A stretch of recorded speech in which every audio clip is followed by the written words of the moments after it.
What's going on, everybody? Welcome back to the channel. You know what time of year it is. It's time for the NBA Finals. The Heat just won the Game 7.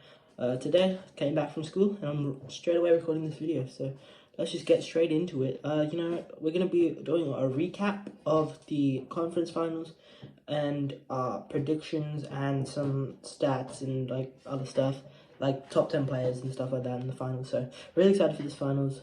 Heat vs Nuggets. Let's get into it. So, let's start off with a recap. Lakers Nuggets. I thought that was gonna be a better series than that. I thought it was gonna be about 6-game series, probably maybe 7. But yeah, the Nuggets, they were just dominant throughout the series, and I don't know why, but the Nuggets, they're just going super underappreciated. They're just a super underappreciated team.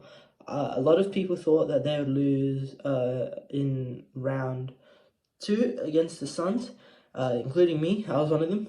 And I think a lot of people also thought they would lose against the Lakers, but no, I believe them this time. But it's not great that the Nuggets, they're going super under the radar. They were the best team in the West all year, and rightly so.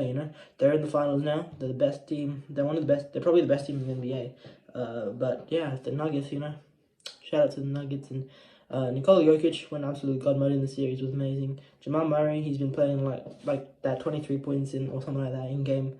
In one of the games, fourth quarter, and 30 points in game 3, first half. I think it was game 2 for the 23-point quarter, fourth quarter. But yeah, he went absolutely off. And, MPJ, Aaron Gordon, and KCP, and Bruce Brown, these guys are just like, these role players, they keep stepping up. Well, MPJ and Aaron Gordon aren't really role players. They're really good players. But, they step up. And Bruce Brown, as I said, he's one of the most underrated players in the NBA, and I think he's one of my favorite.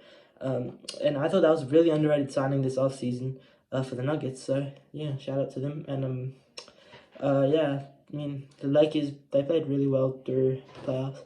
And people are saying, go sign Kyrie, go trade for Trae Young, go trade for Chris Paul. But no, don't do that. Like, just, you need the depth. You don't need the star power. We've seen that the big 3 teams don't work. Like the Suns, they didn't work out, did they? The Nets, last year, they didn't work out, did they? So the big 3 era is over. You need depth now to win. As I said with the Nuggets, their depth is incredible. And also the Heat's depth is also pretty incredible. So depth is needed to win, and don't go sign. Just rebuild this roster. Sign as many players as you can again. I know, like, you only have like 3 players in the contract, like LeBron, AD, and Max Christie or something, but you need to go sign like Austin Reeves. Austin Reeves was one of your best players throughout these playoffs, and Rui Hachimura has been amazing. I think the loss of Malik Monk actually hurt them, but the Lakers just don't really need to do any of that stuff. Like, they don't need a point guard. Like, if you're going to get a point guard, get like a Drew Holiday, but Drew Holiday's not going to be traded. But yeah, don't get a non-defensive point guard. We saw what happened with Russell Westbrook, but that could have happened with any of these guys. Anyway, so now let's go over to the East. I mean, we saw what happened in the first 3 games. I thought the Heat were going to win this series in 5. I thought the Boston might steal the game, but geez, Boston, man. I watched that Game 6. That Game 6 was one of the most incredible games I've ever watched. The final 2 minutes where they were down by 7 or something, and Jimmy goes up, hits a 3 with someone in his face, and he was like 3 for 19 up to that point. So he was like not playing the game at all. Neither was Bam. They both played terrible games in Game 6, but Jimmy stepped up, hit a 3 there, and the ball back down, and then the turnover or something. I don't remember, missed shot maybe. And one for Jimmy. No, there was a foul, and then there was another and one after that, and it was like they were down by 1 point. Then Celtics, Marcus Smart misses a free throw. Jimmy gets fouled on the 3, and then there was crazy with 0.1 second left, buzzer beater by Derek White, hounding the glass. But the Heat did it. That seemed like a Heat type of game to win, with their backs against the wall, the momentum against them, the crowd against them. That just seemed like a Heat type of game to win, and they did it. They're the underdogs. And shout out to Caleb Martin. He was absolutely amazing in that series. I think he averaged like 20 points per game, which is incredible. So now let's get into our top 10 plays for this series. So I'm going to go in reverse order. In number 10, I'm going to take... we'll go in normal order. So number 1 is obviously Nikola Jokic. I think he's just better. He's more superior. He might be the best player in the NBA right now. But I think Giannis is still a little bad there.